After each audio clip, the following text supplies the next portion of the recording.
Fala, pessoal!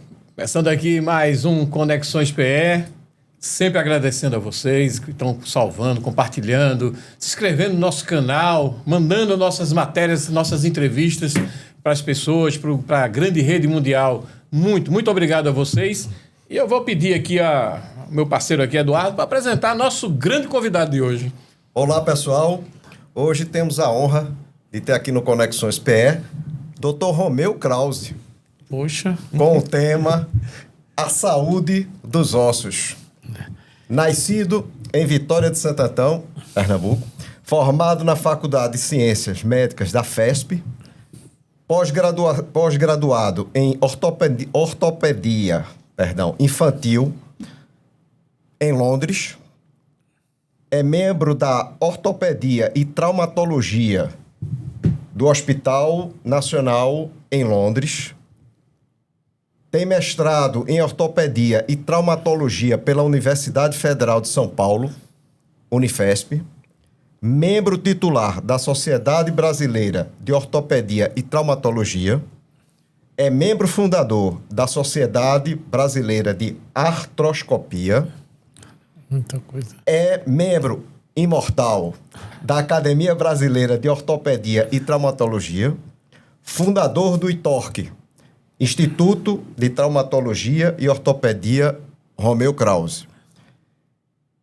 VMO, traduzir aqui que fica mais fácil, que é o membro oficial de vídeo de partida da FIFA para a Copa das Confederações em 2013 e a Copa do Mundo de 2014 no Brasil.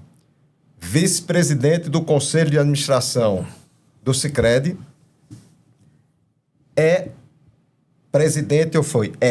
O presidente da Associação Brasileira de Ortopedia e Traumatologia. Foi. 2009. E tem um livro, O Desafio e Superações, escrito em novembro de 2025. Aqui o livro, escrito pelo nosso parceiro, jornalista e escritor Beto Lago. Maravilha de livro. Grande história, vale a pena ler o livro de Dr. Romeu.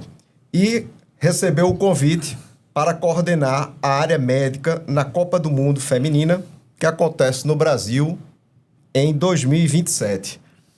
Exato. Que belo currículo, doutor Romeu. Isso é um pedacinho, tá? Isso é um pedacinho só do seu currículo. A gente sintetizou, tá? Sintetizou, pessoal. Agradecer sua participação aqui no nosso programa do Conexões PE e entender um pouco mais do tema, né? A saúde dos ossos. Olha, Turto, eu gostaria primeiro de agradecer o convite de vocês estarem nessa mesa maravilhosa, tá? E dizer a você que o que aconteceu na minha vida está escrito aqui nesse livro. Beto foi de uma capacidade incalculável de transcrever o que a gente viveu a vida. Então, a vida da gente realmente foi cheia de desafios, foi cheia de superações, tá certo? É aquela história, você vai fazer algumas perguntas, eu vou ter que responder daqui a pouco, tá? Mas o que aconteceu na minha vida, realmente, durante toda essa etapa, foram desafios e superações. Você imagine que quando eu fui para a Inglaterra para fazer esse meu fellow lá, meu filho mais velho tinha 3 anos de idade. E eu fui com toda a minha família, minha mulher e 2 filhos, tá? E minha sogra foi comigo para poder tomar conta dos meus filhos, porque o que é que acontecia? Minha mulher tinha que fazer o pós-graduação dela, que ela é anestesista. Então, tudo foi com muita dificuldade, tá certo? E hoje eu tenho um cargo, você colocou que eu sou membro da Academia Brasileira de Ortopedia e hoje eu sou o presidente da Academia de Ortopedia. Que coisa. E não é fácil, não, para quem é do Nordeste, vocês imaginem como as pessoas têm uma maneira de olhar diferente para você que vem do Nordeste. Então, é muito difícil. E hoje eu cheguei ao cargo máximo da minha vida profissional, que foi ser membro da Academia Brasileira e me tornar o presidente da Academia Brasileira. Então, isso é muito importante. Eu espero que aqui em Recife outros sigam esse exemplo, tá? eu tenho filho que está seguindo esse caminho, o Marcelo, tá? Mas a geração atual só pensa numa coisa. Vocês me desculpem, bem claro que eu sou e bem objetivo. Só pensam em ganhar dinheiro e no Instagram. E qual é a profissão que dá mais dinheiro? Romeu, antes da gente entrar aqui na questão da saúde, né, dos ossos, né, como é o nosso tema, eu não posso deixar de lembrar aqui e queria que você contasse pra gente como é que é a medicina, como é que é a ortopedia, isso chegou na sua vida? Olha, ela chegou porque eu tinha como um grande...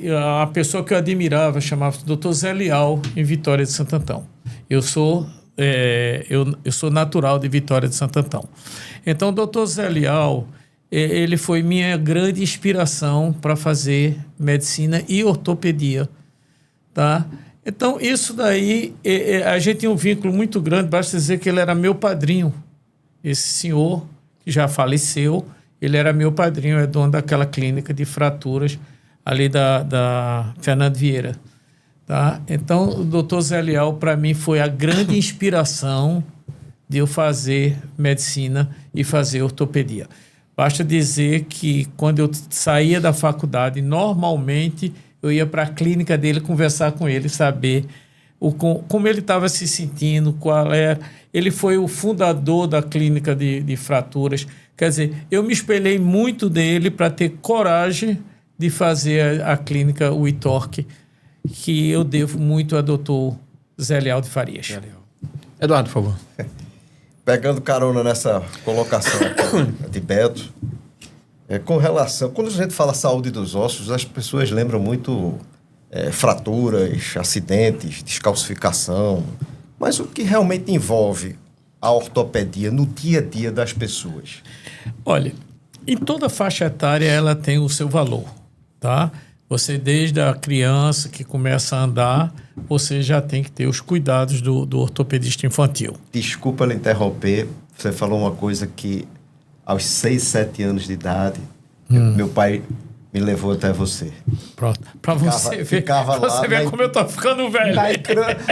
Você falou em criança, isso me veio aqui lá na encruzilhada. Exatamente, na clínica ortopédica de acidentados. Eu estava com... Era cisto sinovial, é esse o nome? Era cisto sinovial. Cisto sinovial, pronto. Completo, desculpe. Mas viu? Então, o que é que você tem? Você tem a ortopedia em todas as faixas etárias. Você tem a ortopedia do idoso, você tem a ortopedia do infantil, em que a cultura do ortopedista infantil é totalmente diferente da cultura do adulto. Totalmente. É outra subespecialidade super importante. Eu fiz muito tempo, você vê aí no meu currículo, eu trabalhei no Six Children em Londres, porque quando eu saí daqui, eu saí muito direcionado para fazer ortopedia infantil. Lá eu tive o apoio do Paul Aycroft, que foi um cara que era o bambambam da cirurgia do joelho, e eu como estava numa fase de evolução da artroscopia, eu me apaixonei por isso. E ele me convidou para trabalhar com ele. Pô, tu é nordestino, tu vem puxando um inglês de pior qualidade, arrastado. E esse cara me chama para trabalhar com ele. Ele era o cara que mais fazia a cirurgia de joelho na Inglaterra. Então eu fiquei extremamente honrado e comecei a desconfiar de mim mesmo. Será que esse cara está apaixonado por mim? Eu sabia o que era que... Naquela época eu tinha o cabelo preto, era bonitão, né? Mas foi exatamente isso que me envolveu na cirurgia do joelho. Romeu, hoje a gente olhar os problemas ortopédicos, quais são os mais comuns que você encontra lá no consultório? Coluna, joelho, ombro, qual é o problema maior? Repare, coluna, joelho e ombro são as 3 maiores... porque medicina, dentro da ortopedia, ele tem as fases de modismo. Tá. O modismo está muito diretamente ligado a quem ganhar dinheiro. Então, hoje, você vai ver que coluna virou o grande boom, como já foi. Como cirurgia da mão já foi o grande boom. Como cirurgia do joelho já foi o grande boom.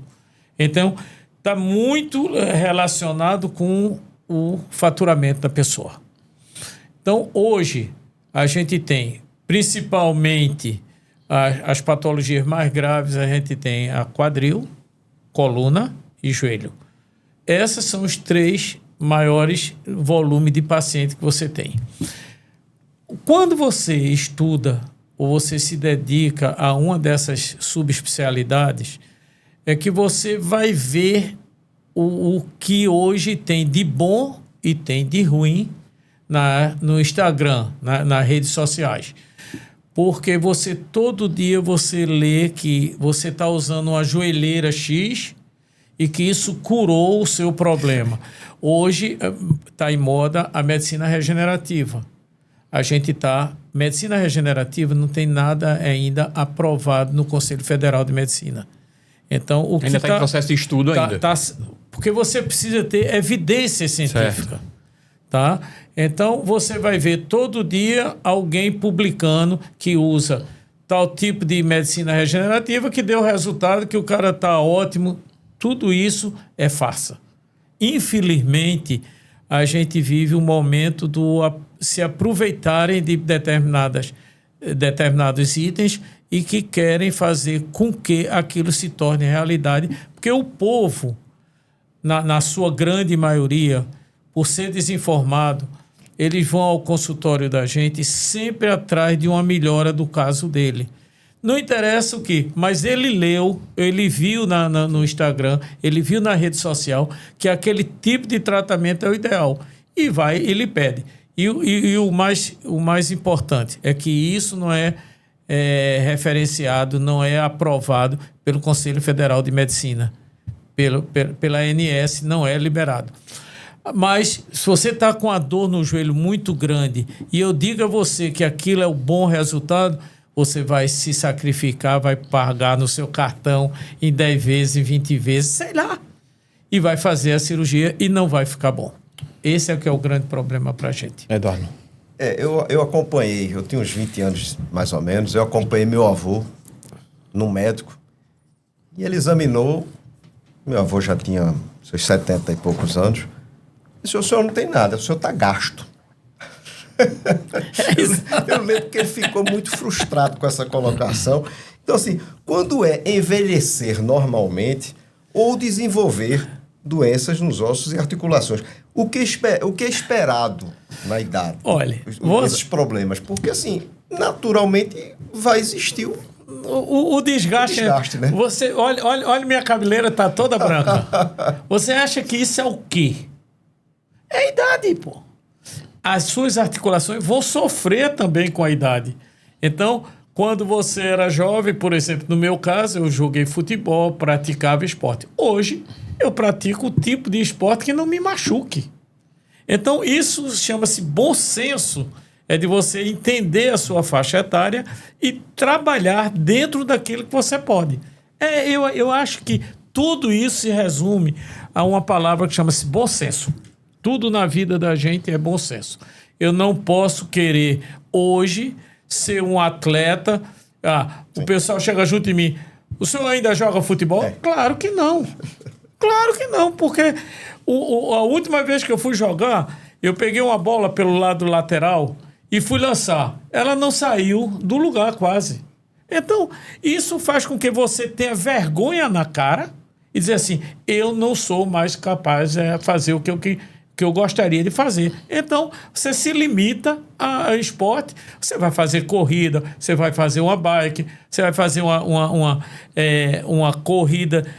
Uma musculação na academia. Você vai fazer uma musculação. Hoje a gente está tendo um grande problema, pessoal, que é essas corridas que estão acontecendo. Verdade. Sem uma pessoa fazer uma avaliação médica, não fazer uma avaliação cardiológica. Vocês estão malucos. Essa moda, esse modismo que está agora, isso vai passar. Da mesma maneira que outras coisas já passaram. Mas isso vai passar com os acidentes que você está vendo toda vez numa corrida em Boston, não sei aonde, uma pessoa vai falecer. Por quê? Porque não foi feita uma avaliação cardiorrespiratória dessa paciente. Então, todo esse tipo de paciente, todos eles chegam lá no consultório com dor no joelho, com dor na perna.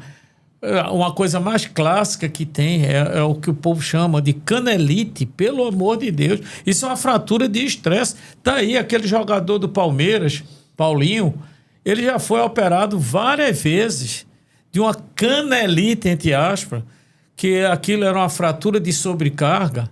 Por isso você só tem no lado côncavo da tíbia. No lado lateral você não tem, mas a dor é no lado medial, por conta da sobrecarga. Então, isso daí é que tem que a gente ter cuidado. Todo cara que quiser fazer academia, quiser fazer corrida, tem que ter uma avaliação, não só do cardiologista, como do ortopedista. Ô, Romeu, a osteoporose, ela ainda é uma doença silenciosa. Quem é que deve ter mais atenção? Mulheres, homens, jovem, adulto, como é que é? Olha, a osteoporose, ela é uma doença silenciosa porque ela não aparece de um minuto para o outro. Aparece com o envelhecimento, tá? E são muito mais factíveis de ter essa patologia o pessoal do sexo feminino do que o do masculino. Por conta de quê? Por conta de perder massa óssea. Tá entendendo? Então, isso é uma coisa que a gente tem que ter muito cuidado. Você chegar no seu consultório, doutor, eu estou fazendo tais exercícios. Depende. O exercício é excelente para evitar a osteoporose. É excelente. Mas você tem que direcionar o paciente para fazer aquele tipo de atividade. É feita a reposição de algumas drogas, cálcio, não sei o quê. Porque a gente vive num estado em que você tem muito sol. Então, a grande maioria chega junto de você com muita medicação e muitas vezes, eu digo, basta a senhora tomar banho de sol. Tome um banho de sol, alimente-se de peixe, alimente-se de uma comida saudável, que você vai ter uma condição de ter uma qualidade de vida boa. Não evitar essas... Porque a osteoporose, quando instalada, aí ela cria fraturas de colo de fêmur, que são pessoas de idade mais avançada. E você, na hora que você opera esse pessoal, embora o resultado seja excelente de consolidação, por causa do material novo que se tem, tá certo? Mas a osteoporose, ela deixa sequelas, inclusive na cabeça da pessoa. Tá? Então, a gente tem que ter muito cuidado com essa patologia que é a osteoporose, que vai vir com a idade da pessoa. Eduardo. Voltando só um pouco à sua observação do futebol, você e seu irmão, né, Gustavo, se notabilizaram muito. Seleção pernambucana. Vocês Seleção pernambucana juvenil jogavam aqui. muita bola. Brigava muito, né? Brigava eu era muito. chato. Eu até hoje eu sou chato. Mas fazia uma dobradinha legal. Vocês jogavam bem. E por incrível que pareça, no livro está escrito aí, né? Beto foi muito feliz nisso daí. E eu tinha guardado, repare como são as coisas. A turma me tem como contra o esporte. Eu não sou contra o esporte. Eu sou contra os torcedores do esporte. Eles são muito chatos. Os torcedores do esporte, eles se acham os maiores do mundo. Então, eu comecei minha carreira futebolística no esporte. Eu sei. Eu comecei no esporte. Meu irmão foi para o esporte... Na época de Ledoá, né, desse pessoal. Esse pessoal não lembra-se mais nem disso. Mas ele foi porque Alexandre Borges, que era o treinador, que foi do Náutico antes, ele tinha ido para o esporte. E por que a gente foi para o esporte? Porque naquela época, Alexandre Borges evitava o doping. Era proibido dar o doping. E aí nós fomos para o esporte por conta de Alexandre Borges, que era um baita treinador que morreu extremamente cedo. Um acidente de carro. Um acidente de carro vindo da Paraíba. Isso.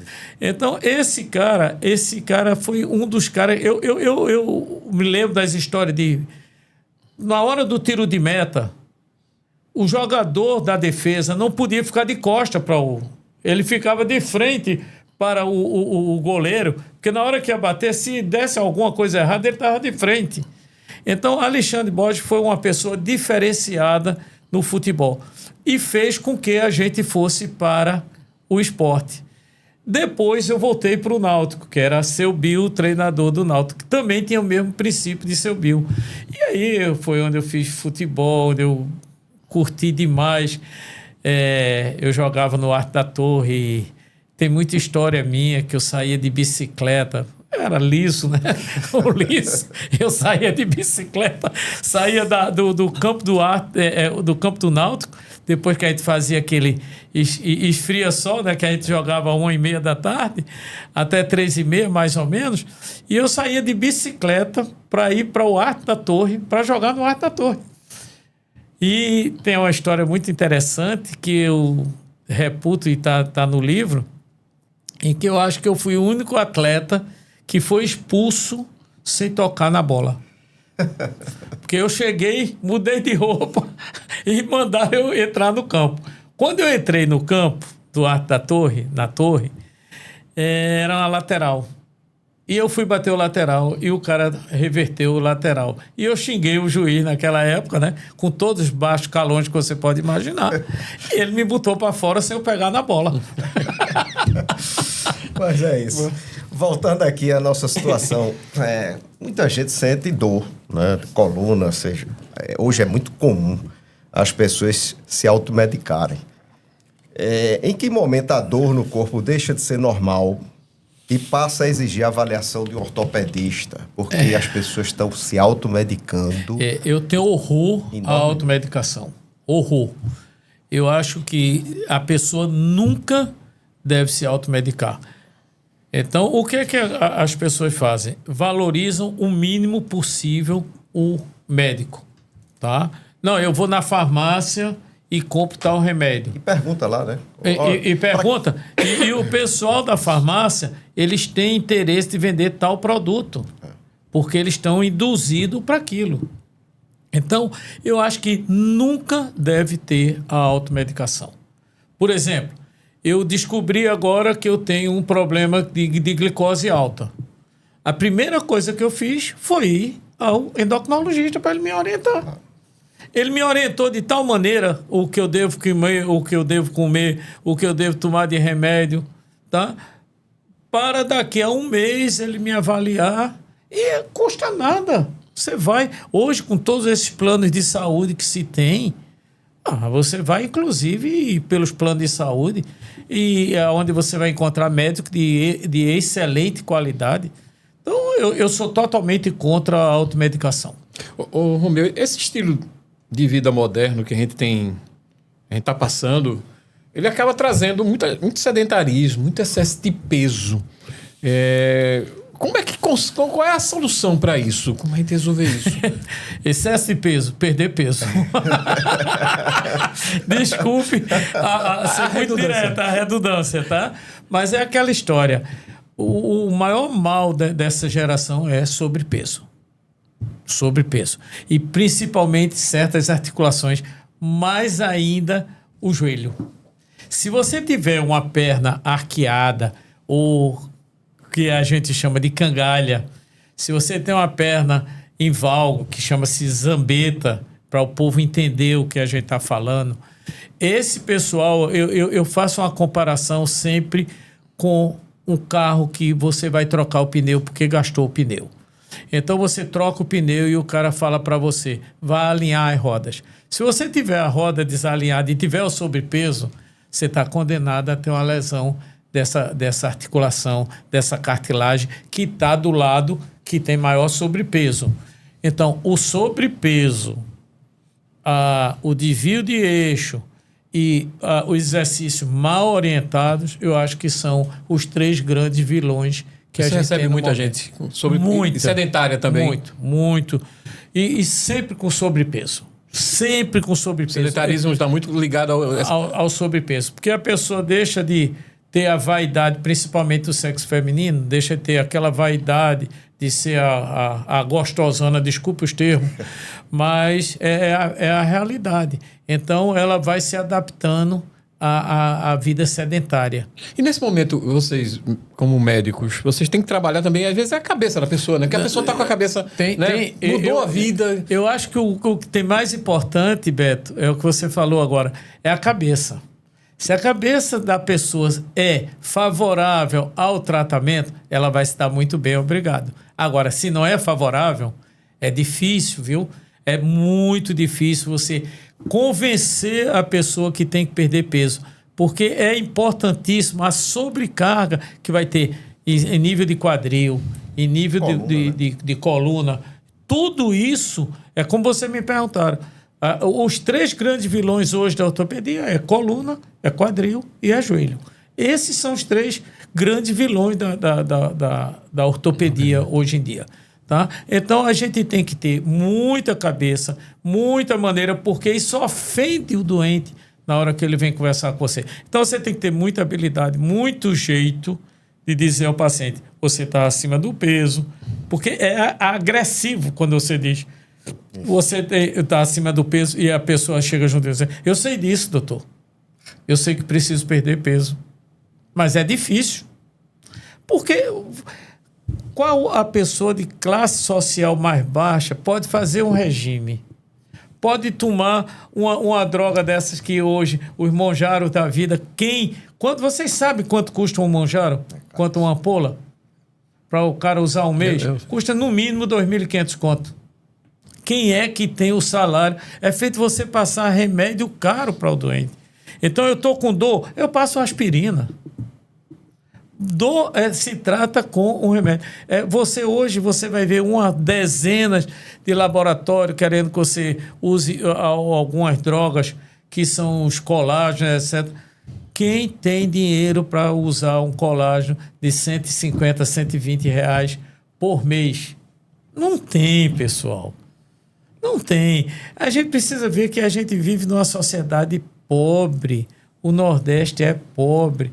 Recife é uma cidade dificílima, porque tem os falsos ricos, tá entendendo?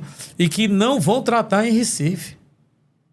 Os mais ou menos, eles vão para fora do Recife. Por mais hospitais, por mais qualidade médica que você tenha, eles querem um Ibope para dizer assim, eu estou indo operar, eu estou indo tratar em São Paulo. Porque é muito fácil você fazer isso. Quem vem do Piauí, desculpe o pessoal do Piauí, quer tratar em Recife. Quem está em Recife não vai tratar em Recife, vai tratar em São Paulo. Que isso são pessoas que têm um pouco mais de dinheiro. Quem está em São Paulo não vai tratar em São Paulo, vai tratar nos Estados Unidos. Então, você veja que é uma escala. Isso é verdadeiro. Isso você sente nos seus pacientes. Você falou dessa questão da obesidade, né? Não só do joelho, da coluna. Muitos anos atrás eu fui diagnosticado com... Eu passei 2 anos para decorar esse nome e me corrija se estiver errado. Espondilolise com espondilolistese.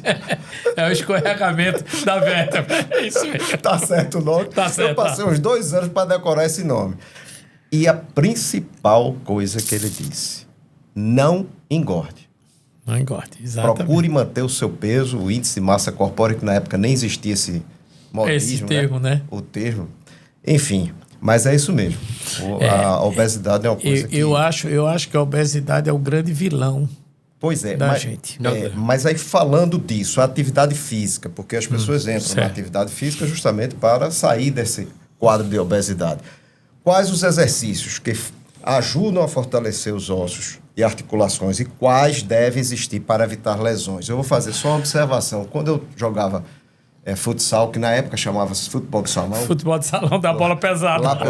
Lá pelo nosso Náutico, mandava a gente subir aquelas escadas. Catástrofe. Aquelas escadas da arquibancada do estádio.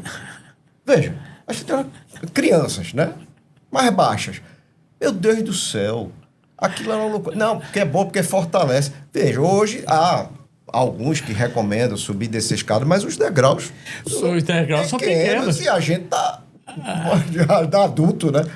Era uma loucura, que a gente saía quebrado. Então, mas hoje, quais são os exercícios que ajudam nesse fortalecimento? A sua pergunta é excelente e super atual. O que é que acontece hoje? O que é que a gente estuda biomecanicamente? A articulação do joelho, por exemplo, é uma articulação, é a maior articulação que a gente tem, e não são 2 ossos, são 3, porque tem a patela. Então, toda vez que você faz uma flexão maior do que 40 graus, a patela entra em sofrimento. E o que é que acontece hoje? O médico, por exemplo, Vocês me desculpem eu falar uma coisa dessa que pode soar um pouquinho mal perante os colegas. Mas o que é que acontece? O colega não examina o doente. Eu sou professor na faculdade e eu sei exatamente o que vai vir por aí da classe médica cada dia pior. Então, hoje eu estava vendo no Einstein, por exemplo, obrigando que o Einstein agora em São Paulo, que é uma baita universidade que tem lá, e fazendo com que tenha cotas agora. Isso é um absurdo. Porque para residência médica ter cotas. Não existe isso. Ou é bom ou não é. Não interessa se você é preto, branco, pode soar como um cara que é racista. Não tenho nada disso, entendo. Eu estou zelando pela classe médica, pela classe do nível elevado. Então, o que é que acontece com essas pessoas? Você tinha me perguntado sobre as atividades físicas. As atividades físicas. Ajudam, né, a fortalecer. A flexão do joelho. A gente está passando uma fase muito difícil. Inclusive, eu não tenho nada contra o pessoal de fisioterapia, mas agora eles querem prescrever uma coisa que eles nunca viram. Tá tudo certo, eu não estou brigando com ninguém. Agora, quem prescreve o doente sou eu. Então, você faz a flexão do joelho, mais do que 40 graus. Para vocês terem uma ideia da carga da patelofemoral, se você pegar e colocar 3 quilos, 3, na ponta do pé e fazer a flexão e extensão do joelho, na patela vai dar 120 quilos. Aí você vai, pega uma jovem, bonita, que quer ficar com o corpão e põe ela para fazer muita atividade física. Aí faz esse leg press da vida, o degrau que você falou. Se você colocar 3 quilos, que vai dar 120 quilos, imagine quanto a sua paciente chega no seu consultório dizendo, eu levanto 100 quilos, 150 quilos. Imagine o estrago que está tendo nessa cartilagem. Aí você faz, aí o médico pede uma ressonância magnética. 100% dos doentes chegam no seu consultório com a ressonância magnética para você já ver a ressonância. Estão quebrando etapas, né? Primeira coisa é você ter que ouvir a história do doente, examinar o doente. E depois pedir, chama-se exames complementares. O que é que está acontecendo com esse pessoal? Ele chega normalmente com uma ressonância em que a pessoa que fez a sua ressonância não lhe examinou, não sabe se você tem as pernas arqueadas, ou não examinou você, e bota lauda como uma condropatia femoropatelar. Aí a pessoa se submete a qualquer tipo de tratamento com ácido hialurônico, hoje a gente usa muito, mas essas medicina regenerativa, basta você bulir na cabeça do paciente, porque você está documentado. Você tem lá que ele tem uma condropatia. Essa condropatia é real. Você, para fazer uma ressonância magnética, para ver cartilagem, é uma ressonância própria, especial. Nem todo mundo sabe fazer, mas todos eles vêm com esse diagnóstico de condropatia. Então, a gente tem que ter muito bom senso, a maneira de orientar o paciente, de conversar com o paciente, porque ele quer fazer o exercício que foi prescrito para ele para subir degrau. É uma catástrofe esse tal de subir degrau. Todo dia chega uma paciente com essa história do que você está falando. Mas não é assim que se trata. Está entendendo? Você vai ter que readaptar essa pessoa às funções. Como é que ela vai fazer esse exercício de flexão? Passa até 40 graus que está tudo resolvido. Doutor Romeu, vamos falar aqui de uma situação que a modernidade acabou trazendo um prejuízo enorme. Quando você chega num restaurante, você olha todo mundo assim, ó. Isso. Ou então você vai na faculdade, ali lá de fora, numa sala de aula, tá todo mundo com o computador no colo e essa posição. essa postura, o que é que isso trouxe de dores e lesões? Trouxe muito cliente. Incrível isso, a população. Isso é incrível.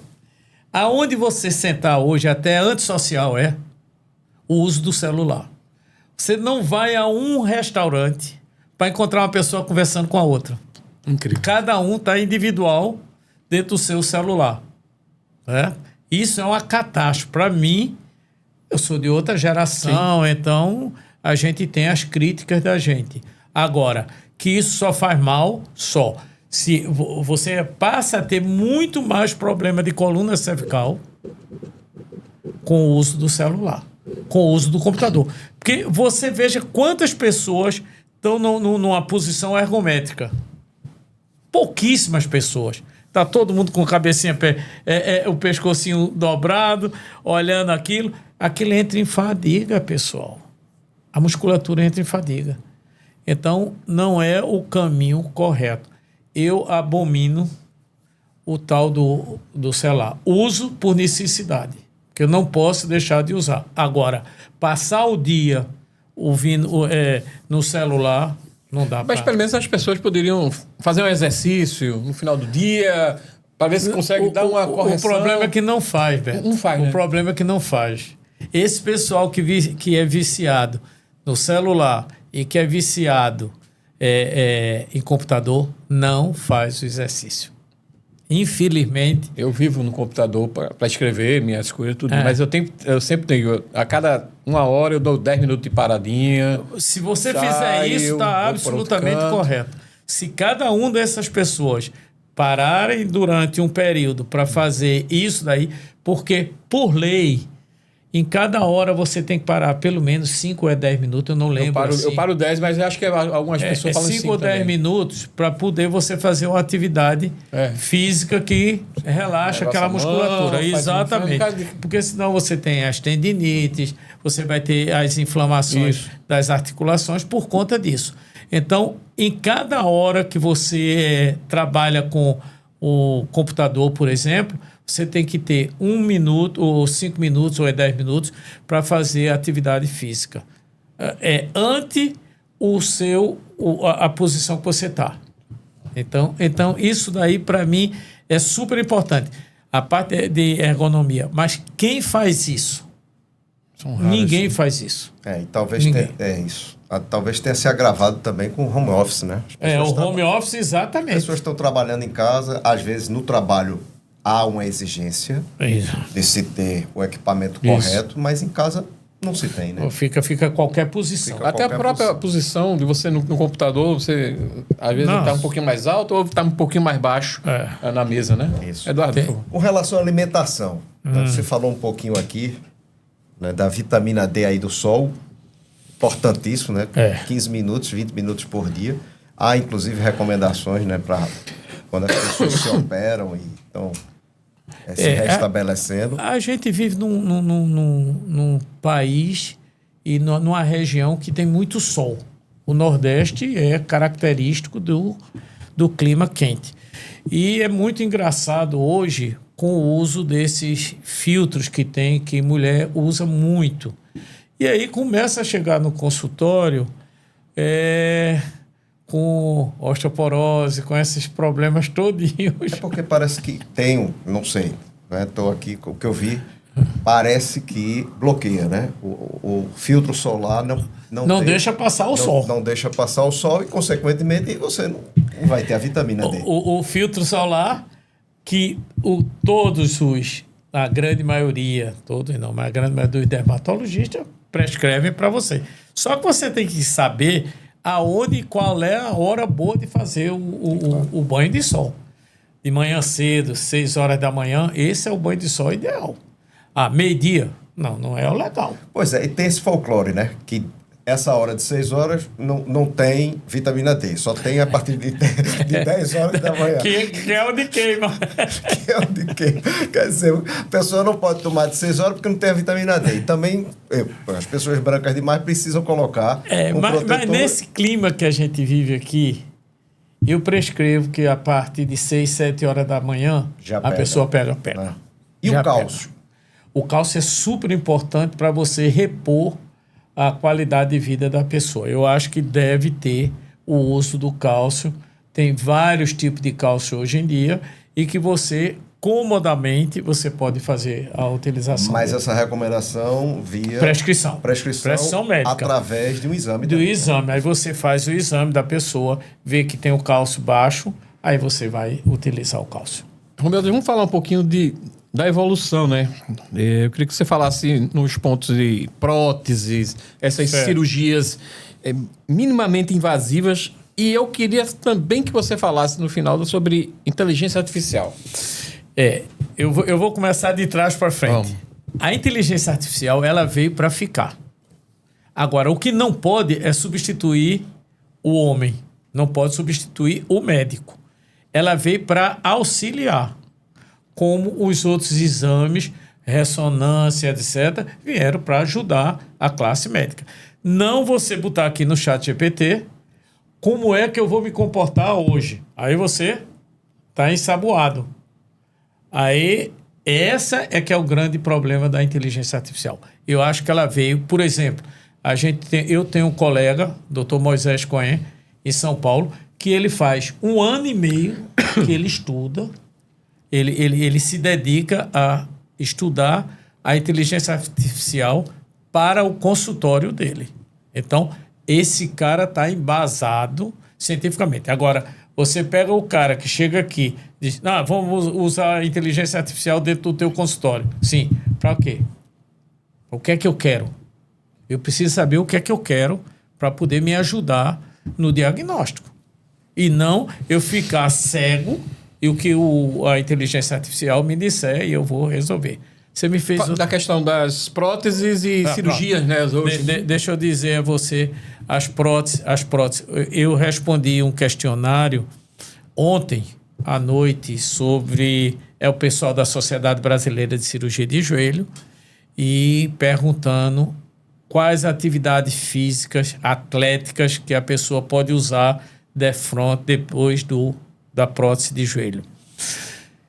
Eu tenho o exemplo da minha casa, a minha mulher, eu fiz uma prótese de joelho nela, tá?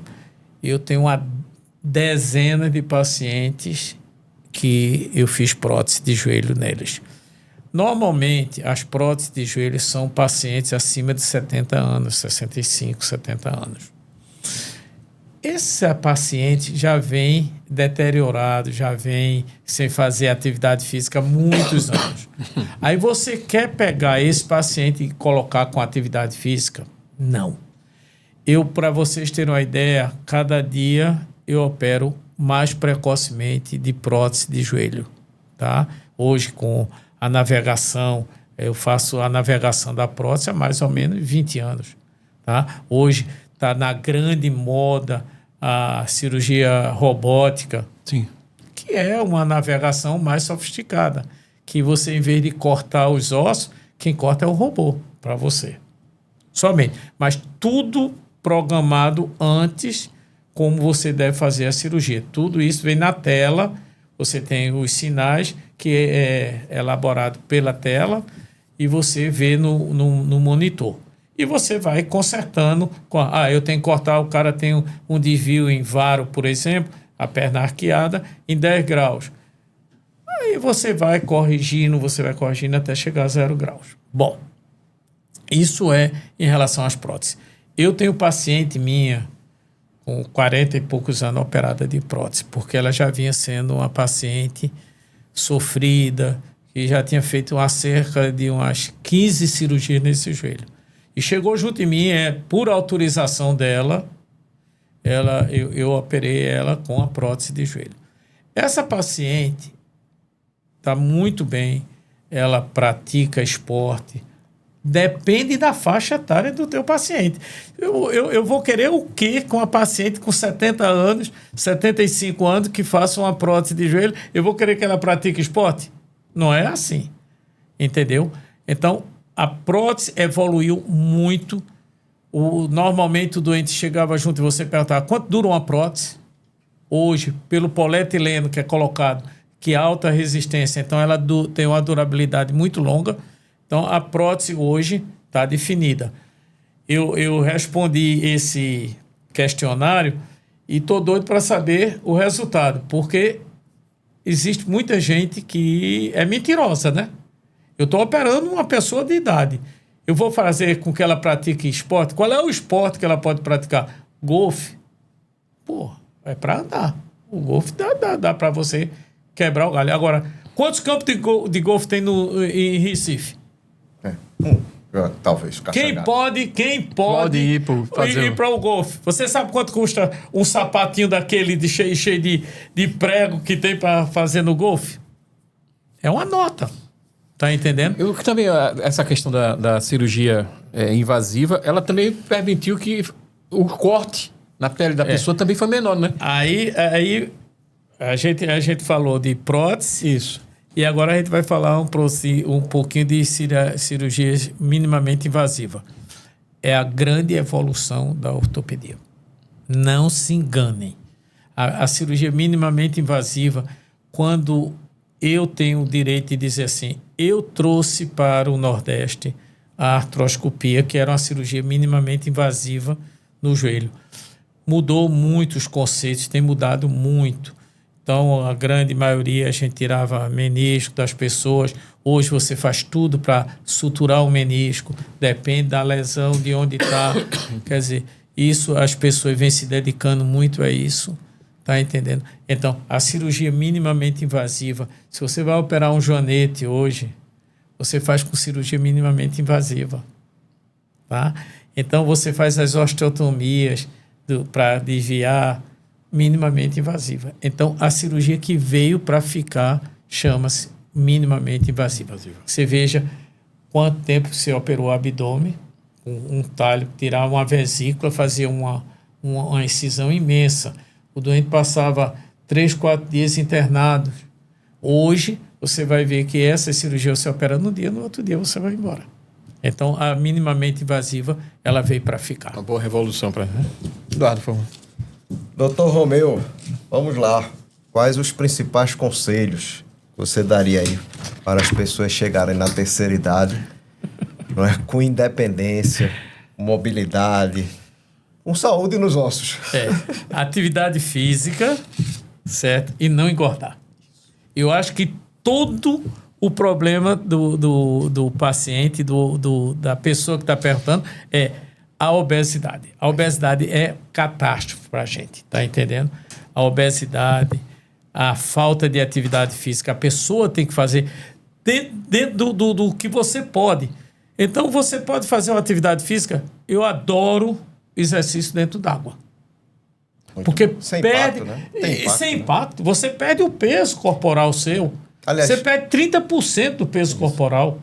Então, a pessoa tem 70 quilos, 80 quilos, você tira 30% disso daí e a pessoa não tem a carga. Então, a atividade física dentro da piscina é o que tem de melhor e é o mais recomendável para as pessoas que já estão nessa faixa etária, já têm obesidade, para evitar o impacto. Aliás, só fechando essa questão do impacto, os campos societies, né? Porque viraram moda, você deixou de ter aquela grama alta, que aquilo era, né, tranquilo para o joelho. Rapaz, aí você agora vai bater pelada no campo society, uma coisa muito dura. Eu escrevi um artigo sobre o campo sintético.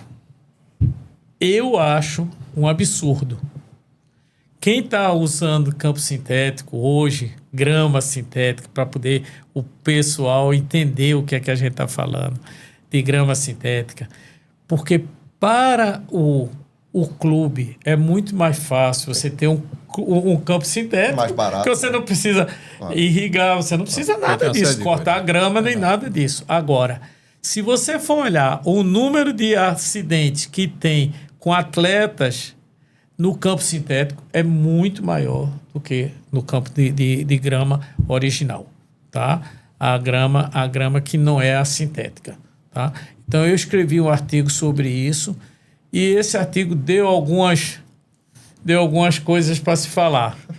Porque quem tem o interesse de fazer o campo sintético são os clubes, porque isso barateia para eles.